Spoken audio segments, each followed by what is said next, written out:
first meetings are memorable. And of course, there can only be one first meeting by definition. But in a strange way, I figured out that I had two first meetings with Tom and Harvey. The first encounter, I'll explain, was about 55 years ago. I was then in law school, and I was bored. I was very bored. And I told my classmates I was bored. And someone said, why don't you go downtown and see the Fantastics? So I did. And it proved to have a medicinal effect. It sort of was therapeutic.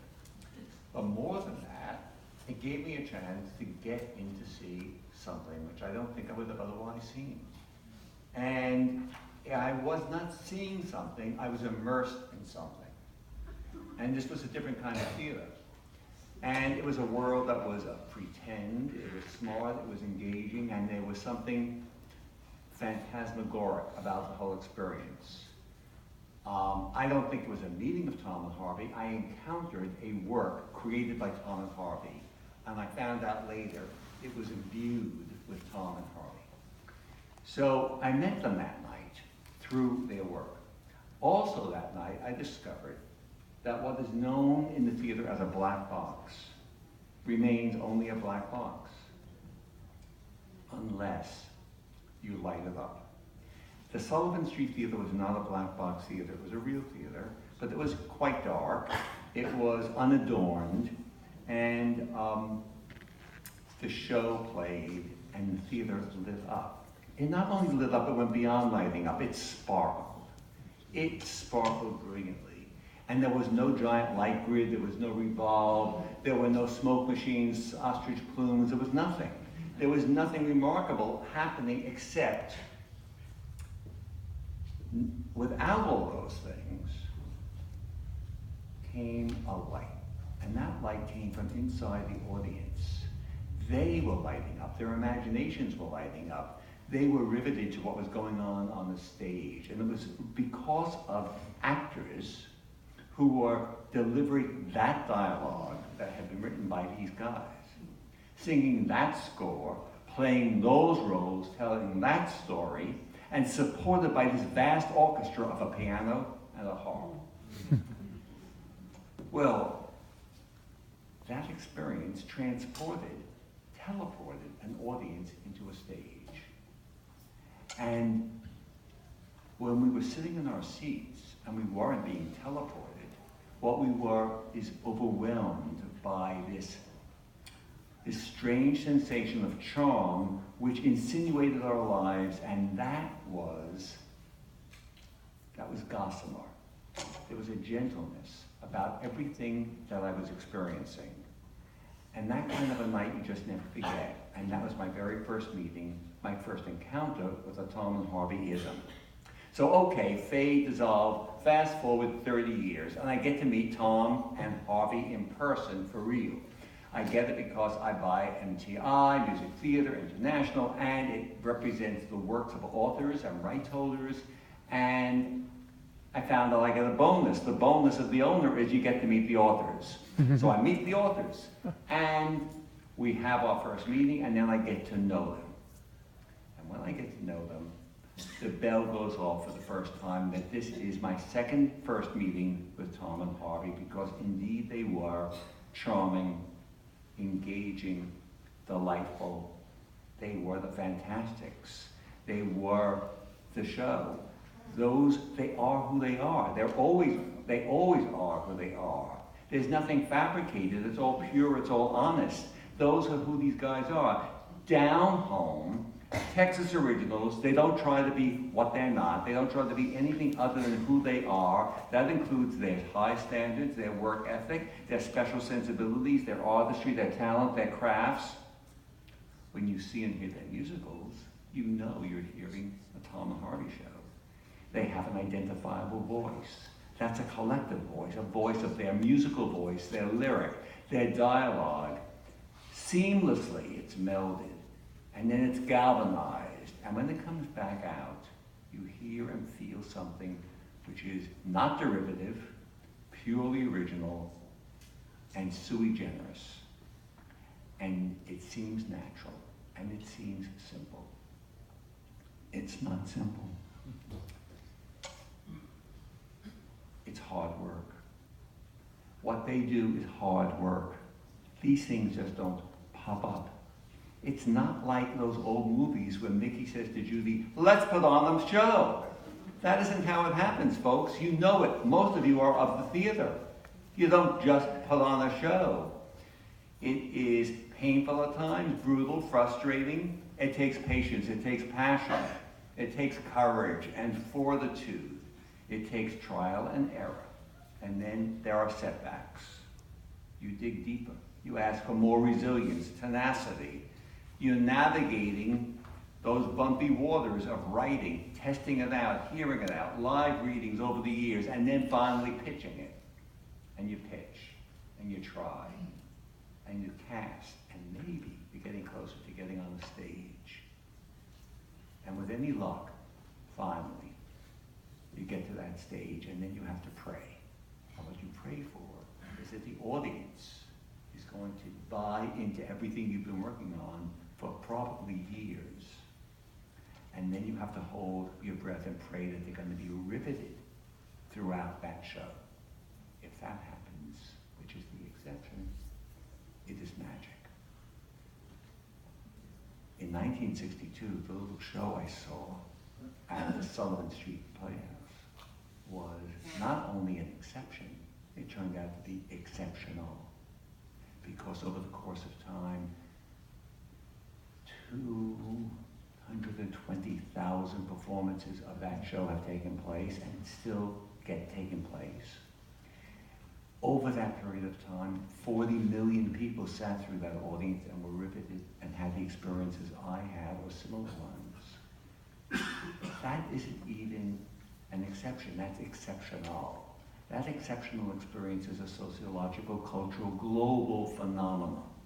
And the authors here do not aspire to anything like that. That is a rare experience. But they keep working because they love theater and they love these ideas that come to them and they hear about something and they say we can adapt that and make it into a musical.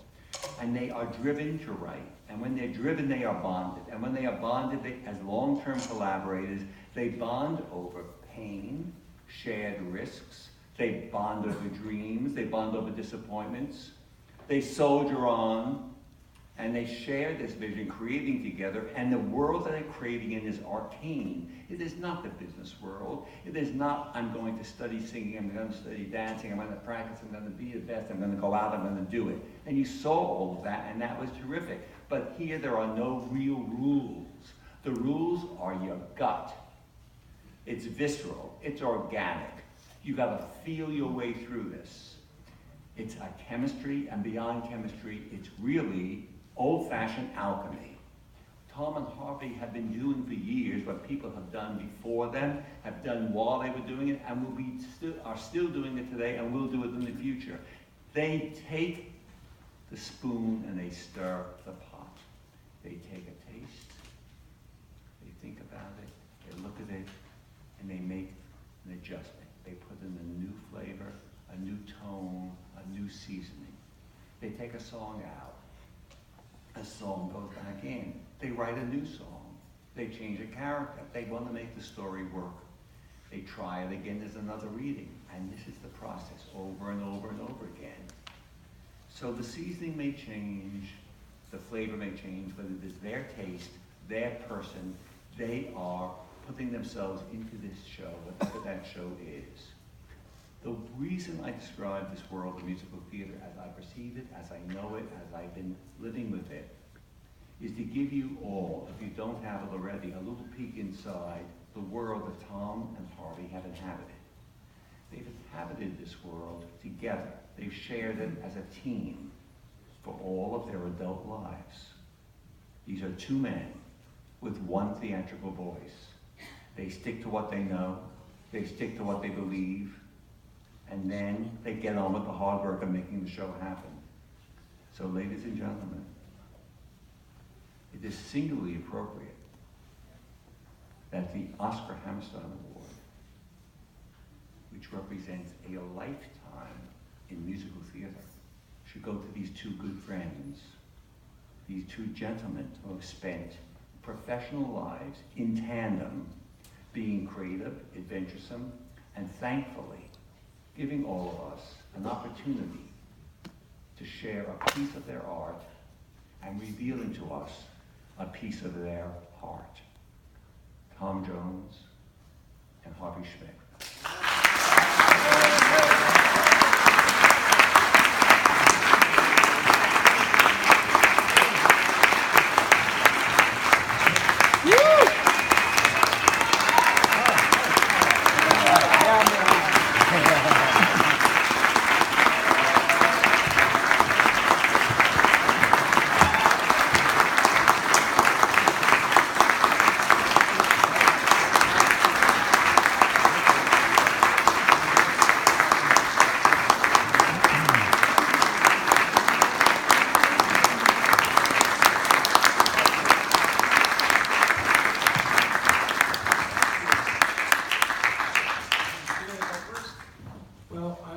So stunned, it's like living a whole second lifetime at its best.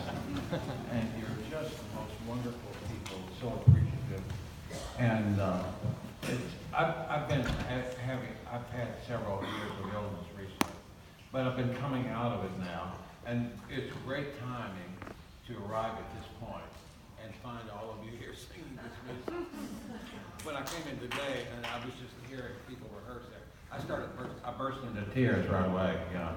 Just, and the fine pianists, the fine musicians, and all the performers.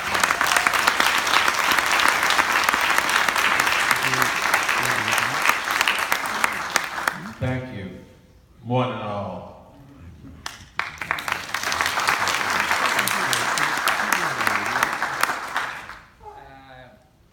There's so many people to thank. It's like the Academy Awards or something, but it's a long evening, so I'm going to try to make it short. Freddie, thank you, and Music Theater, which has been our haven and our mentor all these years ago when we struck. New mic. Yeah, thank you. Hello. Oh. I like it. Now you won't get me off.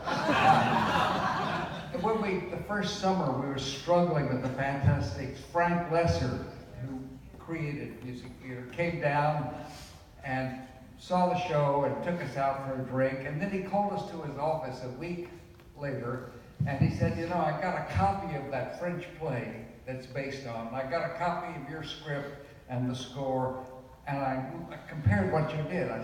He said, you know, I think you really did, you're onto something here. He said, join us, and we did, and for 57 years, through a series of wonderful leaders, they've been great. So I thank them.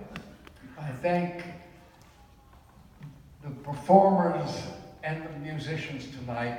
It's a true emotional experience to go through your life in this way, and it's a blessing, and I thank them for that blessing.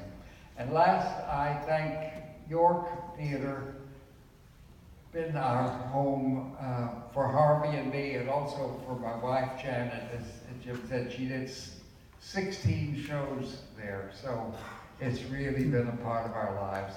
It's been a wonderful evening. I thank you, and we're going to do two very short numbers, or we're going to try to do two very short numbers. So we'll. I talked so much at the cocktail party that I lost my beauty. You have to understand, normally I have an extraordinary beauty.